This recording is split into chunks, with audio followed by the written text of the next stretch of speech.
मैं पेशे से एक सरकारी इंजीनियर था और लोक निर्माण विभाग में काम करता था। मेरी शादी को 3 साल हो चुके थे। मैंने ये शादी अरेंज मैरिज से की थी, क्योंकि घर से दबाव था कि शादी माता पिता की मर्जी से ही होनी है।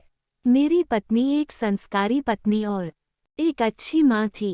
उसका नाम नीलम था। हमारा एक बेटा, उसका नाम नीलम था। हमारा एक बेटा था और वो 2 साल का होने वाला था। एक दिन मैं ऑफिस से घर वापस आया तो मैंने देखा मेरी पत्नी की बहन यानी मेरी साली घर पर आई हुई थी।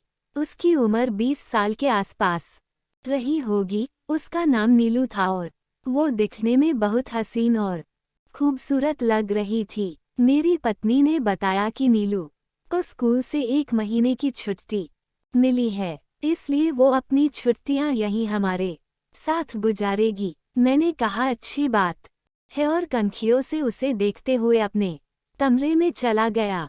आज ऑफिस में बहुत काम था, इस कारण मैं काफी थका हुआ था, इसलिए बेड पर लेटते ही मुझे नींद आ गई।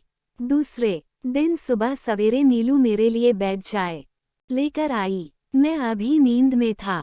जब वो मेरे पास चाय देने आई तो मुझे लगा ये मेरी पत्नी नीलम है। मैंने उसे पकड़कर अपने पास कर लिया और उसके साथ मजाक करने लगा। वो भी मेरा साथ देने लगी। फिर जैसे ही मैंने आंखें खोल कर देखा तो यह नीलू थी। अपनी साली को देखते ही मैंने तुरंत उसे छोड़ दिया और उससे माफी मांगी। उसे इस तरह पकड़कर अपने पास करने से मेरे पूरे शरीर में तो बिजली सी दौड़ गई थी। इस बात को ना तो मैंने किसी से कहा, ना ही मेरी साली ने, और बात आई गई हो गई। फिर दूसरे दिन में ऑफिस से थोड़ा जल्दी फ्री हो गया था, इसलिए घर जल्दी वापस आ गया। उस वक्त मेरी पत्नी बच्चे को लेकर मार्केट गई हुई थी। मुझे लगा शायद मेरी साली नीलू भी उसके साथ गई हुई है, क्योंकि घर में कोई भी दिखाई नहीं दे रहा था। मैं अपने कमरे में आया और कपड़े बदल कर सीधा वॉशरूम में चला गया। वॉशरूम का दरवाज़ा भी खुला हुआ था। जैसे ही मैंने वॉशरूम का दरवाज़ा खोला तो नीलू अंदर बिना कपड़ों के नहा रही थी। उसे इस हाल में देखते ही मेरी तो जैसे सांसें ही अटक गई।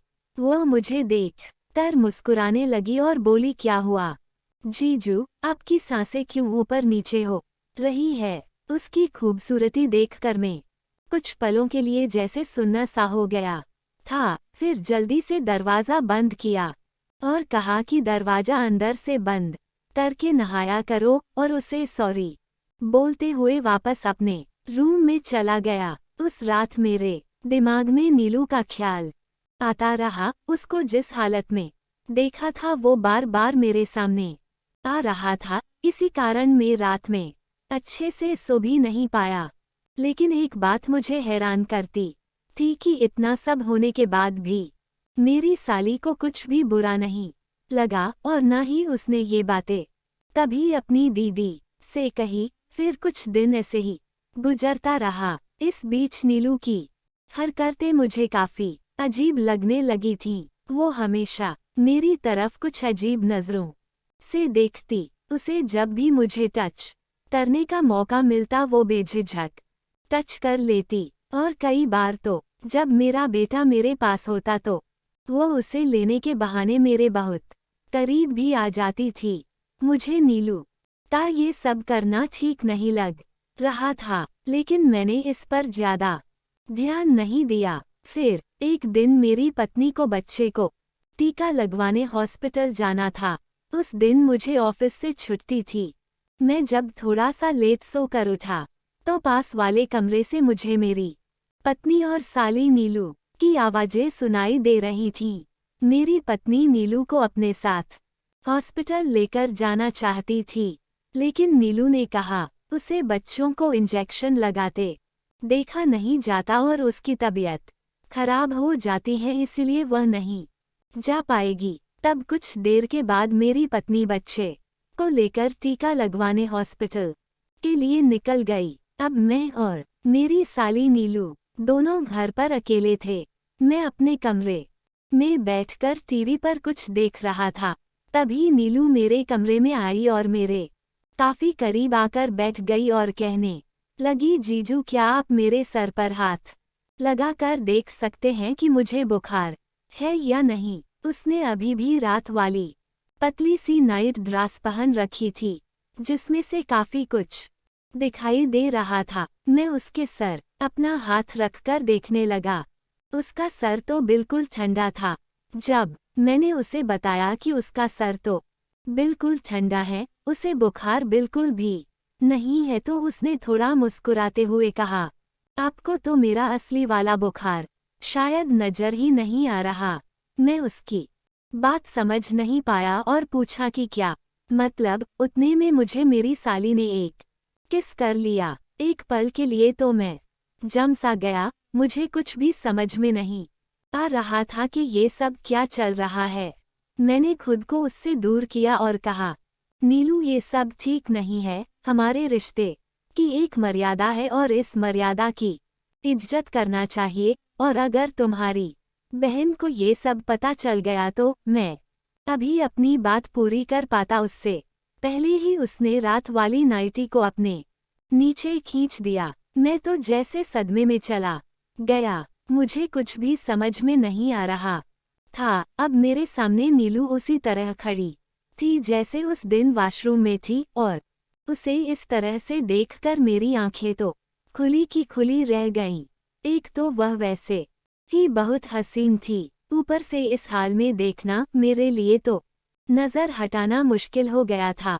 फिर वो मेरे करीब आई और बोली कि जीजू इसमें गलत क्या है।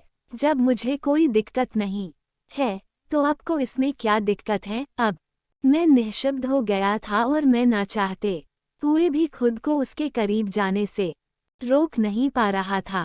फिर उसने मुझसे मजाक करना शुरू कर दिया जो कि मुझे भी अच्छा लग रहा था।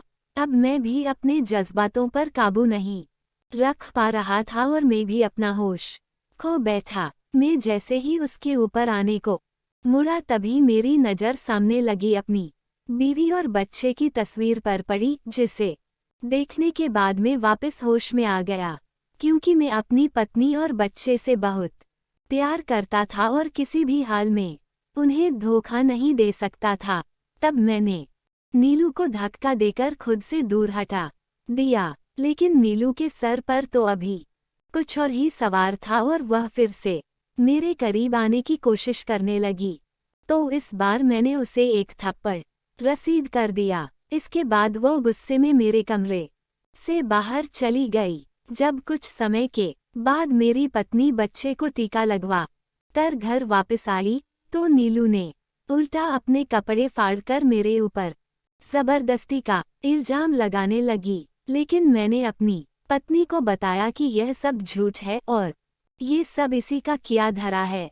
लेकिन मेरी पत्नी ने मेरी बात सुनने से अधिक अपनी बहन की बात पर यकीन किया और मेरी कोई बात सुनने को तैयार नहीं थी और लगातार रोए जा रही थी। तब मुझे याद आया एक बार कुछ महीने पहले हमारे घर में चोरी हुई थी और हमने घर में कुछ हिडन कैमरा लगवाए थे।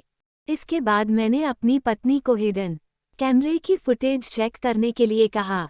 जब उसकी फुटेज मेरी पत्नी के सामने आई तब उसे मेरी बातों पर यकीन हुआ और उसके बाद उसने नीलू को बहुत डांटा और उसी दिन उसे अपने मायके भेज दी। अगर वह कैमरा की फुटेज ना मिलती तो हो सकता था कि हमारा घर तबाह हो जाता। तो भाइयों और बहनों, ये थी आज की कहानी। अगर आपको कहानी पसंद आई हो तो वीडियो को लाइक कीजिए, शेयर कीजिए और कमेंट भी कीजिए। और हाँ, सबसे ज़रूरी बात, अगर आपने अभी तक मेरे चैनल को सब्सक्राइब नहीं किया है तो प्लीज़ सब्सक्राइब करें। तो भाइयों और बहनों, मिलते हैं अगले वीडियो में एक और दिलचस्प कहानी के साथ। तब तक के लिए नमस्कार, धन्यवाद भाइयों और बहनों।